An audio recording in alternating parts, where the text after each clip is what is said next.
Ассалаумағалейкум, құрметті оқырмандар. Бүгін біз Ниет қажылық компаниясына осы сезонның соңғы умрасын ұшып бара жатырмыз. Құдай қаласа, өтеп аман-есен қайтсақ деген ойдамыз. Және де біз YouTube форматта бұл влог болатын болады. Құрметті оқырмандар, мына жақта біздің сотрудниктер уже қажылық наборды таратып, және де визаларын таратып жатыр. Бізде регистрация қойған, регистрация болады. Регистрациядан қазір өту процесін барлығын көрсетеміз. Потом Кувейтке ұшатын боламыз, Кувейтте пересадка болады. Аллаға шүкір, міне бүгін осы умра сезонының ең соңғы группаларын шығарып салып отырмыз. Аллаға шүкір, осы группа аман-есен Меккеге барып, аман-есен құлшылықтарын атқарып қайтсын. Одан кейін үлкен қажылыққа дайындаламыз. Үлкен қажылыққа барып келгеннен кейін умраның жаңа сезонны Алла қаласа 2 шілдеден бастаймыз. Регистрациядан өтіп, билетімізді алдық. Мына жақтан өткізіп жатыр. Мына жақта апаларымыз, қажы апаларымыз. Сәлем жолдап қойыңыздар, апа. Сәлем деп қойыңыздар. Сәлем. Регистрация өтті, енді паспорт контролға қарай барасыздар. Апа, жол болсын, қазір біз де кіреміз, Құдай қаласа. Ассалаумағалейкум. Сіз не дейсіз? Не айтайын дегенсің? Біздің Бағлан аға, гид, ұстаз. Сіз қазір Кувейттен Жиддаға кетесіз? Алла қаласа қазір Алматыдан Кувейтке дейін. Сосын ихрамымызды киіп, иншалла Жиддаға. Ал біз Медина қаласына кететін боламыз. Бізде 2 топқа бөлініп жатыр. Сізде қанша адам? 43 адам, иншалла. Бізде 48 адам. И ары қарай кететін боламыз. Go! Қажыларымыздың барлығы жиналып жатыр. 2 топтың да. Қазір фотоға түсіріп, кішігірім фото жасаймыз естелікке.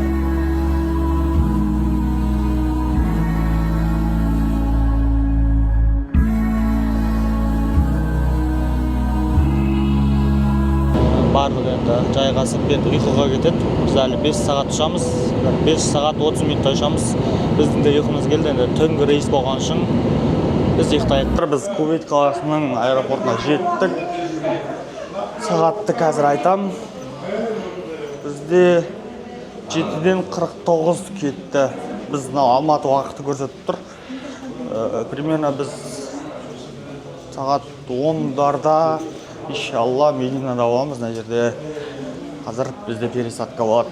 Қазір Кувейт қаласының аэропортын сіздермен таныстырамыз. Қазір біз Кувейт аэропортындамыз. Мына жақта өзіміздің 2 тобымыз, Жиддаға кететін тобымыз ана G3 зонасында қалды, ал біз өзіміз G4 Мединаға ұшатын тобымыз осы күту залында отыр. Бұл жерде бізде 48 қажы. Мен капюшон неге киіп алдым? Өйткені шашым сәл ұйықтағаннан құртылып тұр. Солай болып тұр. Әр жерде бізде күту залында осындай посадка отыратын барлығын көрсетіп жүрсек. И және де мына жерде бізде тамақтансаңыздар болады, тәтті, су, анау-мынау қарындарыңыз ашса деген секілді. Әр жерде картамен қабылдайды, және де наличный қабылдайды. Сосын, мына жерде бізде 2 теледидар бар. Біреуінде Мединаға ұшатын рейстің нелері, жақын арада ұшатындары. Ал мынауысы полный осы аэропорттың ұшатын рейстерінің уақыттары. Жақта біздің қажылар отыр. Және мына жерде бізде уборный, яғни әжетхана кіріп дәрет алып алады. Және де Жиддаға ұшатындар бар. Біздің 2-ші тобымыз Жиддаға ұшады. Ол кісілер ана жақта G3-де қалды. И осы жерден өзінің ихрамдарын ауыстырып, ихрам халіне кіріп, сол жаққа баратын болады. Жалпы осы Кувейт аэропорты үлкен емес, орташа аэропорт. Бұл жерде адасып кетем деген қорқыныш болмайды ешқандай қажыларда.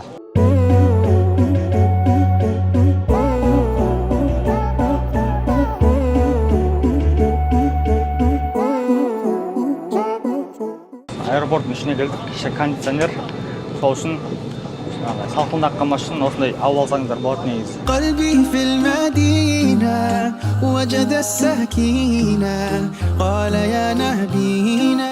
Қалай апа, қандай сезім болып тұр? Жақсы. Керемет. Білемін.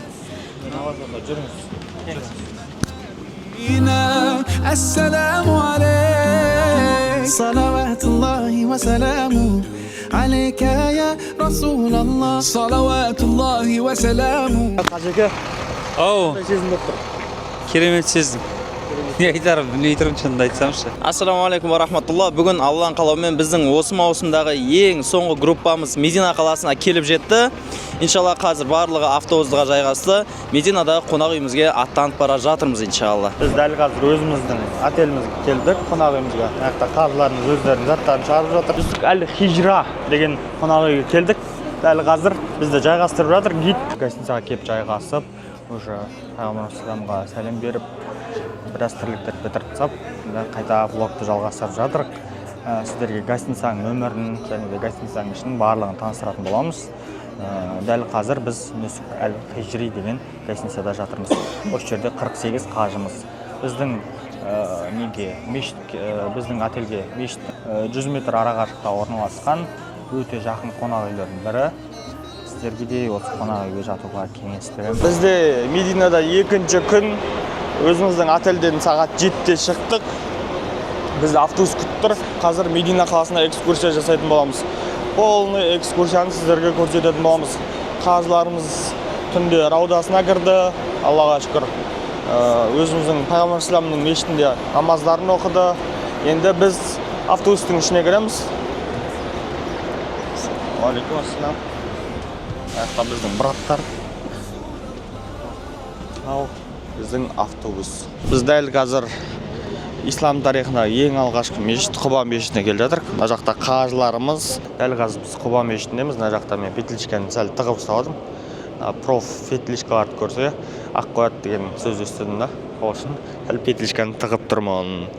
Жалпы осылай, мына жерде Құба мешітіне келдік біз экскурсияға. Бұл жерде екі ракат намаз оқылған намаз, осы жердегі бір умраның сауабымен тең деген не бар, хадис бар. Қарасаңыздар болады. Құба мешіті өзі сондай адамға бір жағымды есінің өзі әдемі болып тұр. Дәл қазір сәлем намазын оқыдық, духа намазын оқыдық, нәпіл намазын оқыдық, 6 ракат оқыдық. Мына жақта өзіміздің қажыларымыз да дұғасын етіп жатыр. Аллаға шүкір. Сіздерге де осы жаққа келуді нәсіп етсін. Қарасаңыздар болады, қандай керемет мешіт. Дәл қазір Ухуд тауына келдік. Алланың қалауымен. Біздің влогымыз әлі де жалғасуда. Мына жақта қажыларымыз Ухуд тауына келдік. Қазір осы жерде түсіндіретін болады барлығын. Қалай болып жатыр аға? Керемет, сөз жоқ енді айтатын бар ғой. Келім екен деген. Алхамдулилля. Компания қалай сізге? Сервисі?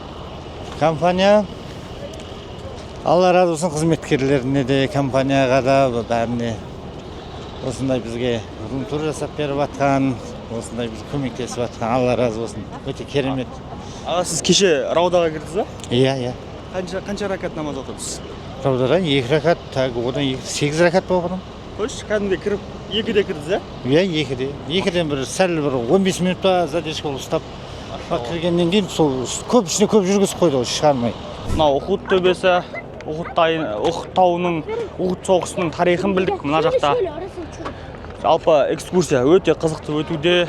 Қарасаңыздар болады, Ухуд төбесі. Бұл жерде кәдімгідей үлкен соғыс болған мүшриктер мен мұсылмандардың арасында. Және де мына жақта 50 садақшының тұрған төбесі. Ана жақта жаңа көрсетілгендей Хамза радиоаллаху анхумен жаңағыдай басқа да шахидтер жерленген, 70-тей шахид жерленген мына жақта. Тарихы өте терең жер. Егер сіздер умраға келіп жатсаңдар, сіздерді міндетті түрде қажылық компаниялар осында алып келеді. Ал біз енді құрма бағына келдік.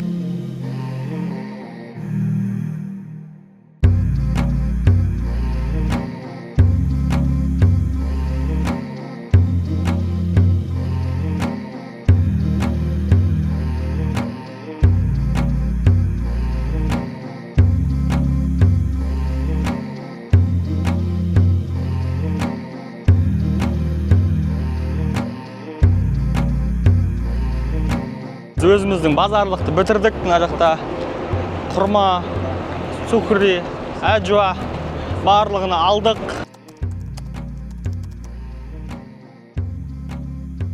Болашақ қажылар, біз дәл қазір Зул-Хулайфаға келдік. Яғни шекара деп аталынады. Бұл жерге 2 ракат намаз оқиды. Осы жерден ихрам халіне кіретін болады. Мына құрметті қажылар, қазір бітеміз. Әйел кісілер мынау 8-ші есікпен кіріп осының ішінде 2 бас намаз оқып, ниет етіп шығасыздар. Дәреті жоқ кісілер міне анау есік тұр. Ана әйелдер кіріп жатыр, көріп тұрсыздар ма? Тоқтаңыз, айтып олайын. Сол жермен барып, дәрет алып, дәреті жоқтар. Сол жермен дәрет алып, әйел кісілер. Одан кейін келіп намаз оқисыздар. Намаз оқып болғаннан кейін тура осы жерге жиналамыз. Кіре беріңіздер әйел кісілер.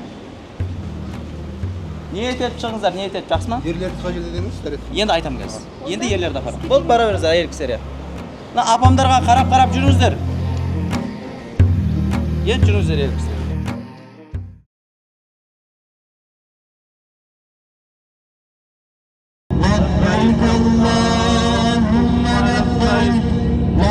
لبيك لا شريك لك لبيك إن الحمد والنعمة. Дәл қазір бізде Нусук приложениесі арқылы умраға тіркелу деген зат бар екен. Оны бүгін білдік. Мына жақта осындай нәрсе тексеріс болып жатыр. Мына жақта адамның очерті өте көп. Құдай қаласа өтіп кетеміз деген ниеттеміз. Аллахтың қалауымен Мекке қаласына кірдік. Дәл қазір міне сондай бір қиын сынақ берді. Өтіп кеттік иншалла Аллахның қалауымен. Мекке қаласынан Нусукпен соңғы маусымдағы қажыларды соңғы топтарды осылай кіргізіп жатыр екен, тексеріп. Жаңа көрсетілгендей пробка болып тұр. Енді қазір өзіміздің қонақ үйімізге барып жатырық. Қандай сезім болды?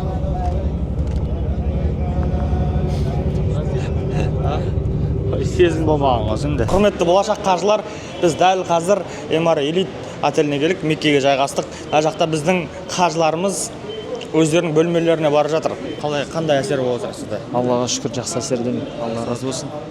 Не лайфқа қайтасыз болашақ қажыларға? Влог болып жатыр бізде. Негізінде осы компаниямен келгенді ұсынамын, негізі болашақ қажыларға. Өте жақсы, тиімді. Алла разы болсын деп айтамын. Отбасыларына берекет, отбасыларына осы дүние ақыретін жақсылық нәсіп етсін. Болашақ қажылар, біз өзіміздің отельден тынығып, тамағымызды ішіп, кешкі асымызды енді Қағбаға қарай шығып бара жатырмыз. Мына жақта біздің қажыларымыз дәл қазір қасиетті Қағбаны бірінші рет көретін болады. Қазір мына жақта апалардан сұрап жүрейік. Қандай сезім болып тұр сіздерде? Керемет, жақсы. Ерекше сезім болып тұр. Ерекше сезім, жүрегім аузыма бірінші рет. Қабыл етсін. Барлығымыз бірге көреміз. Аллаға шүкір. Міне барлығы түсіп жатыр. Тура сағаттың асты жағында тұрмыз. Дәл қазір Әл-Қарам мешітіне кіреміз. Ал құрметті қажекелер, қазір біз умраның екінші әрі парыз амалы болған тауафты бастайын деп жатырмыз. Қазір қасиетті Қағбаға кіреміз. Кірерден алдын бірінші айтылатын нәрсе, құрметті қажекелер, қазір мына жерден сап түгендейміз. Ер кісілер алдыға тұрып, әйелдерді ортаға алып, жан-жағынан қоршап сап істеп аламыз. Сол сапты ешкім бұзбау керек, жақсы ма? Бұзсаңыздар, ана Қағбаның қасында адамдар жүреді, просто өткен кезде бұзылмасын, сол жарай ма? Одан кейін кіреміз, кіргеннен кейін кірмей жатып мен айтам, басымызды төмендетеміз деп айтам. Сол кезде барлығыңыз басты төмендетесіздер. Мен өзім алып барам, жарай ма? Бетіп жерге емес, 5-6 метр алдыңызға қарап жүресіз, көтермейсіздер. Мен көтереміз, алдыңызда Қағба дұға етеміз деп айтқан кезде ғана бастарыңызды көтеріп, Қағбаға қарап дұға етесіздер, жақсы ма? Одан кейін Қағбаны айналып жүрген кезде мен өзім дұға айтып жүрем. Сол кездер сіздер де артымнан қайталап дұға айтып жүріңіздер. Қағбаның қасында қазір адам сәл көп болуы мүмкін, бетіп жүріп жоғынан телефонмен, жарай ма? Жақсап дұға етіп алыңыздар, ертеңдер өздеріңіз келер, сол кезде жасайсыздар. Енді арамызда ойбай, мен қазір Қағбаны қаратасы ұстаймын дейтіндер болса, қазірден шыға берсін. Қазір біз кіремізді бірінші Қағбаны айналамыз. Умраның шарттарын өтейміз бүгін. Қағбаны сүйеу, ұстау ол умраның шартына кірмейді. Бүгін біз умраны бітеміз. Қонақ үйлеріңізге барып 4 көздеріңізді түгел жайғастырам. Ертең бір күн демалыс уақытын берем. Сол кезде келіп құшақтайсыз ба, өздеріңіз білесіздер. Жақсы ма? Бүгін бірақ сапты бұзбайсыздар. Аллаға шүкір, құрметті болашақ қажылар, сіздерге де осы мекенге келу бұйырсын. Біз дәл қазір өзіміздің тауабымызды жасап жатырмыз. Және амалдарымды. Дәл осылай. Құрметті болашақ қажылар, біз тауабымызды аяқтап, енді Сағиға қарай бет алып бара жатырмыз. Дәл қазір біз Сафа Сафа Марваны бастайын деп жатырық. Дәл осылай біз бірінші этажда адам көп болғандықтан екінші этажбен барайын деп жатырмыз. Сіздерге ыңғайлы болсын деп барлығын осылай түсіндіріп жатырмын. Болашақта келіп жатсаңыздар. Оқырмандар, біз Сафа Марвада уже жүгіріп бастадық. Не үшін жүгірдік? Жай, біз қазір Сафа Марваға келдік. Бұл жерде кезінде біздің Хажар анамыз баласы Исмаилға су іздеп жүгірген. Сол үшін біз ерлер қауымы жүгіреміз, әйелдер қауымы үшін кезінде Хажар анамыз жүгіріп қойған.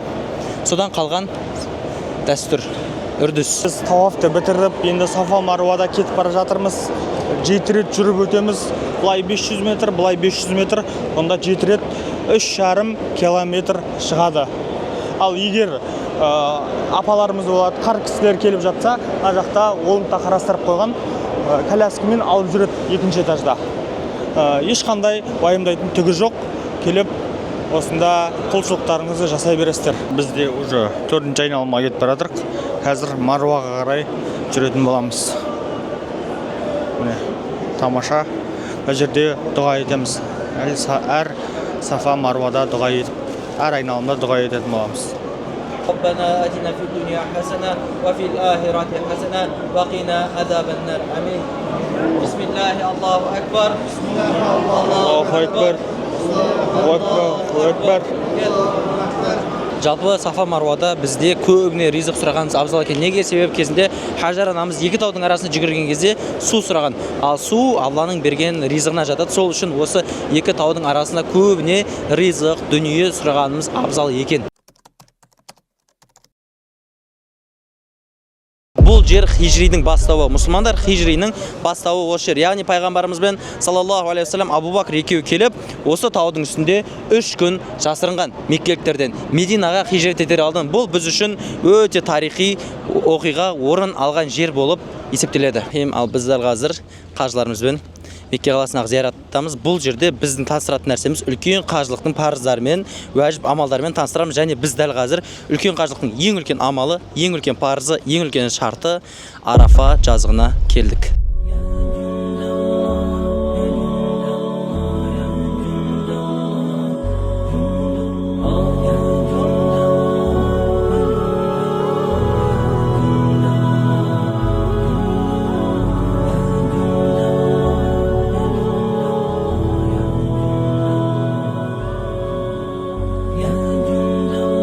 Енді құрметті қажекелер, жаңа айтқанымыздай, Минаға барып адамдар бір күн түнегеннен кейін, таң намазын оқығаннан кейін барлығын осы жерге әкелеміз. Жаңа шатырлар көрдіңіздер ғой. Жан-жақтың барлығына шатырлар қойылады. Сол жерге қарыздарды әкеліп жайғастырамыз. Бесін намазы мен асыр намазын оқып аламыз да, не істейміз? Барлығы бірге дұға етеді. Дұға ете береді құрметті қажекелер, және барлығы иншалла Алланың құзырында плюс болып неседі қабыл бола береді сол күні. Мына қай күн екен? Зүлхиджа айының 9 күні Арафа күні. Міне сол күні құрметті қажекелер адамдар неседі екен жақсылап дұға етеді. Енді мынау алдарыңызда тұрған қарасаңыздар, бұл Рахман тауы деп аталады. Алдыңызда тұрған белгі тұр ғой, кішкентай тау. Осы жер Рахман тауы деп аталады. Бұл жерде екі нәрсе орын алған. Біріншісі, адам ата мен Хауана жер бетіне қуылғаннан кейін бір-бірін жер бетінде 300 жыл іздеген. Яғни адам ата Шри-Ланкаға, Хауанамыз Джидда деген қалаға түскен. Сөйтіп екеуі бір-бірін жер бетінен 300 жыл іздеген деп айтады. Сөйтіп Алланың рахымы түсіп, Алла тағала екеуін кешіріп, осы Рахман тауында жолықтырған екеуін. Алланың рахымы түсіп, содан кейін Рахман деген тау болып аталады осы.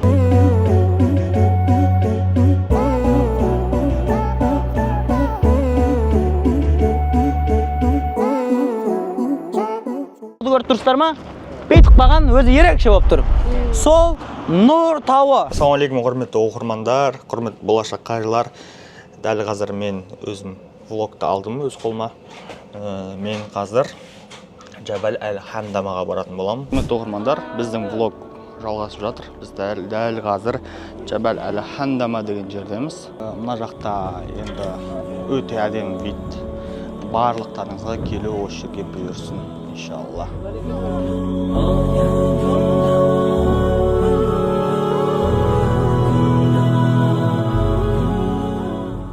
Жаңа бағана сіздерге күн батып жатқан көрсеткен едім. Енді күн батып, мына жақта Мекке қаласы жарқырап тұр.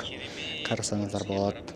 Экранның алдынан алыстамаңыздар. Сіздерге тағы да бір локацияны көрсететін боламыз. Ол жерде эстетично, кәдімгідей бәдәуилердің шай ішетін орнына баратын боламыз. Ол Батка Құрайш районында орналасқан. Сіздерге пайдалы болады деген үміттемін. Дәл қазір біз қажыларымызға осындай компания атынан сертификат таратып жатырмыз. Енді сіздерге осы ниет қажылық компаниясының атынан, біздің ұжымдастардың атынан осындай сіздерге деген кішігірім алғыс хаттар бар.